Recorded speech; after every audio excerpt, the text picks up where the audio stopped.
Now, the last thing left to do on this dash is fix the door light, which is up here, and the indicator, which don't work. And I believe it's because that tracer right there, that third one in from the right, is actually split and no longer getting continuity. So what I'm going to do is, a lot of these look pretty shit actually, they look like they are all splitting along that same line there. So what I'm going to do is probably put a little bit of solder on each of these right at that corner to try and keep the strength on there. And I also need to finalize the loom, because as you can see it's a bit of a fucking bird's nest right now. But I did experiment with some new heat shrink I got. This stuff here, which melts 3:1. It's also glue lined, and it's freaking huge, so I can actually get the plugs right in there. I did some on this one, and it actually it turned out really good to keep all the wires in one spot, because I have to loop back on themselves because this plugs into the front. Yeah, it did really good. So I'm going to do this same thing, heat shrink all the other plugs I did, cut the cable ties off, heat shrink them, make them look a bit more professional than this dodgy looking shit. A toothpick in the back of this here to keep these folded down a little bit while I do this, because I kind of want them to conform to the shape they'll be when the plug is plugged in. That way the solder isn't under too much stress when it's plugged in. I don't know if you can see that on the camera or not, but you can see that there. That trace there is the left indicator, and you can see it's fucked. Try to clean some of this off so I can get a little bit more meat to work with here. I asked at J-Car if there was some kind of like liquid solvent or something that would dissolve this stuff on top of the copper traces, but unfortunately there isn't, or at least not that the guy knew of. And I tried acetone, I tried a few different things, mineral terps and all that jazz, nothing worked. But I found that scraping it with a knife works. You can see right there is where I've put that little bit of solder just on the corner to help strengthen that. So I'm going to do that to all of these because they all look a bit fucked on that edge there, and then hopefully they're all good. But what I might do first is go test this in the van and make sure that my idea worked. Okay folks, so the traces on this were actually a bit more fucked than I thought, so I've gone ahead and just removed the flexible PCB from the cluster, and I'm going to try fix them on the desk instead of on the gauge itself, because that was not working very well. I think now that it's off, I can actually lay it down flat and just wrap it over a popsicle stick or something and get a nice angle on it, as if it's sitting in the plugs. This is the one here I did, and it's not actually soldered the two together. What I'm going to do is, I'm not going to fix that one just yet. I'm going to try do this again on that one there. I've cleaned it up. See if this fucking works.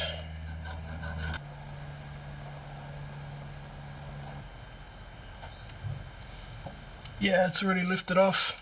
That's why there's no freaking connection here.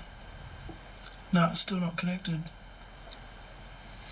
I have to let that cool down. Try again. This is a tedious task, that's for sure.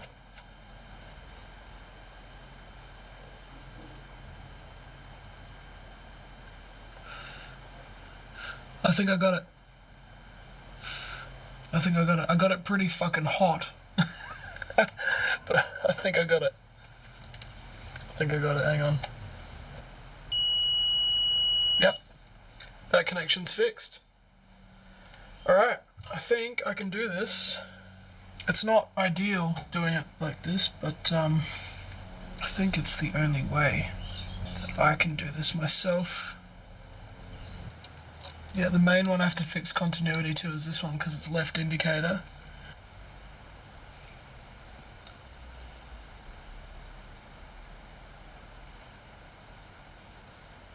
Damn it.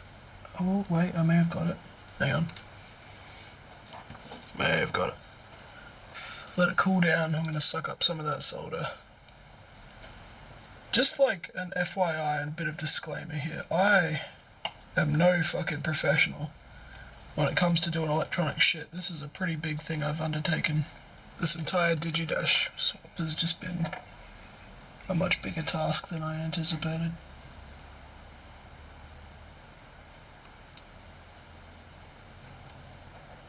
I think that's got it. Oh yeah, fixed that.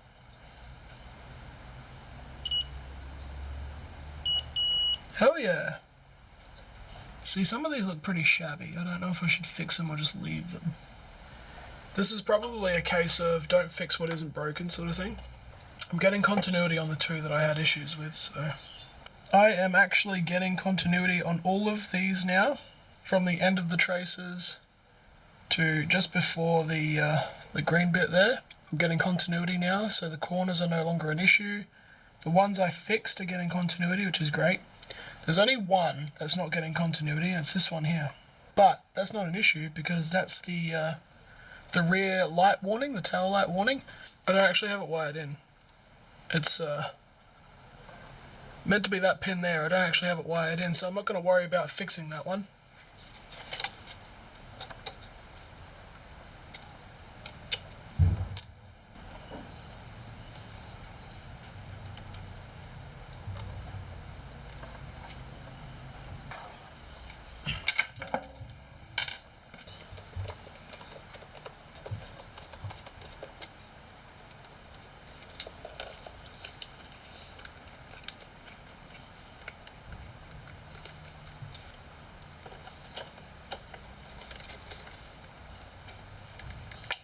Alright, now we test this lot, and if it works, I can finalize the loom, and then start working out how to mount it. I've just plugged it in, and that's a good sign.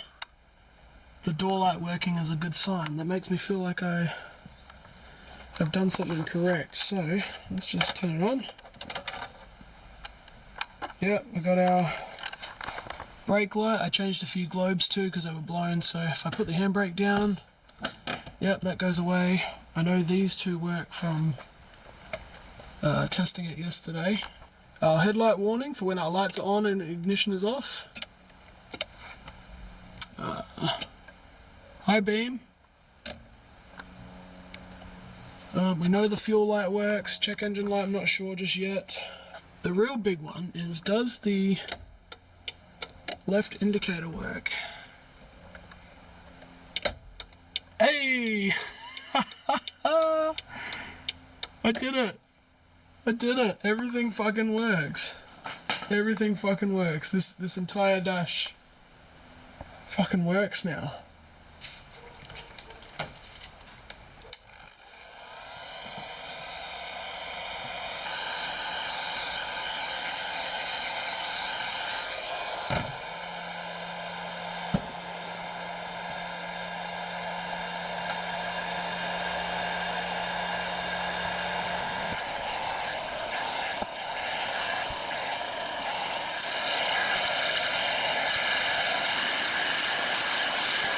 This one rolled up a little bit like the last one, but yeah, it's okay. I'll just trim it, and then it should end up looking a bit more like these.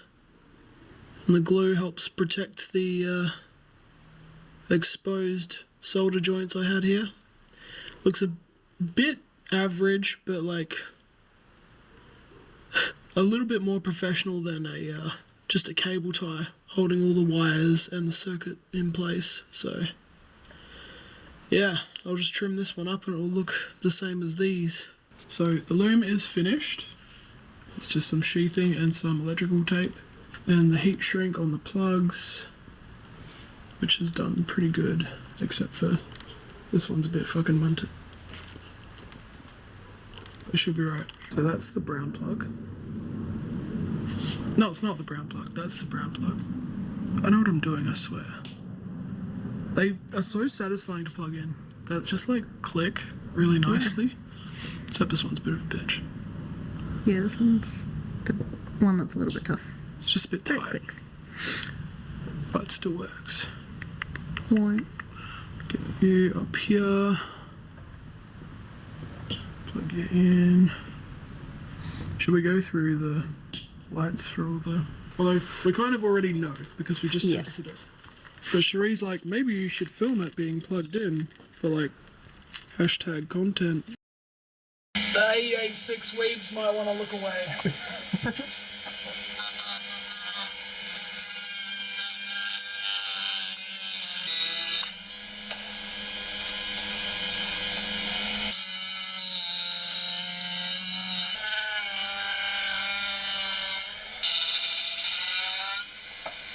Test fit. What do you reckon?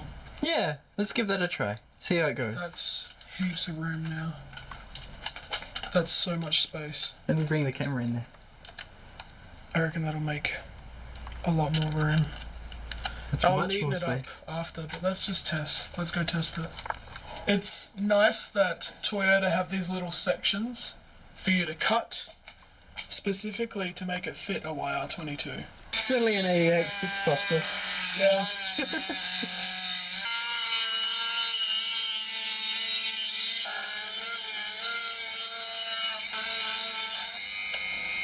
This side needs a lot more clean up. But we'll test fit it and then I'll clean it up. Because yeah. I'm trying to not have the disc spin too quickly because otherwise it just melts instead of cuts through. And then you just have a big blob of plastic. It should sit in there really nicely now. Oh. Look how far that sits in now. Look. Oh my lord. It's tight, but I reckon once I trim the edges, that goes right in. I reckon I trim it, and I'll also cut these off because I'm not using that plug.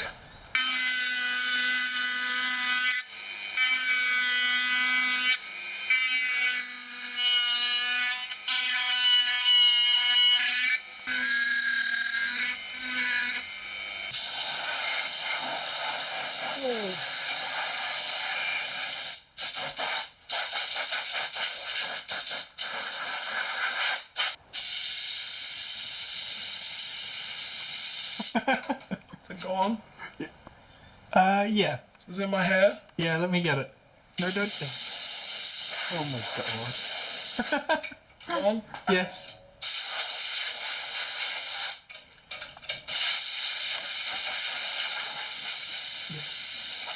Look at it all. Good enough. Yeah. Holy shit. Look at it. Holy shit. So cool. They kind of fit factory. That's actually crazy how well that fits.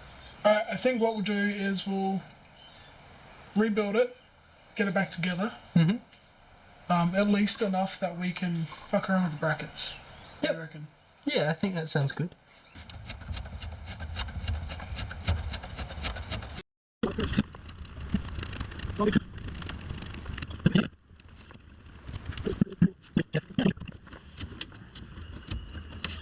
Oh, there we go. Oh, sweet. It's a bit dark. There you go. There Awesome. you go. 2 mounting holes. We cut all this bullshit off.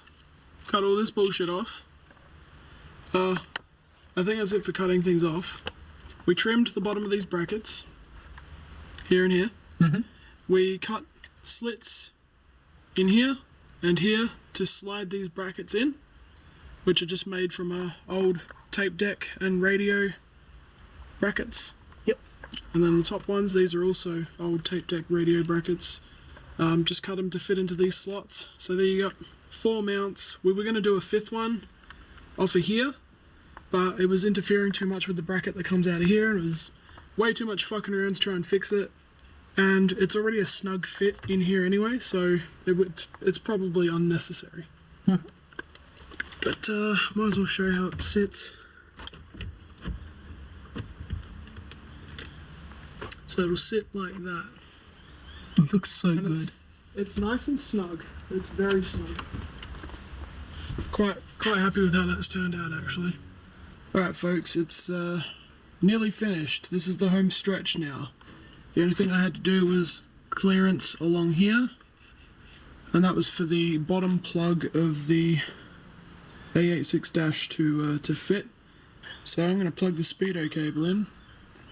As you can see, all these plugs are plugged in, and it should be pretty well good to go and put the top shroud back on, and then I never have to pull it out again, I hope.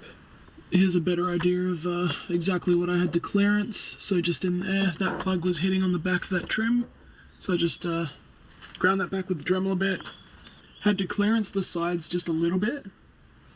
Very, like, ever so slightly on both sides, but it's a nice tight fit in there now. I was worried about the strength of the brackets that I made, but it might actually be fine because it is such a tight fit in there.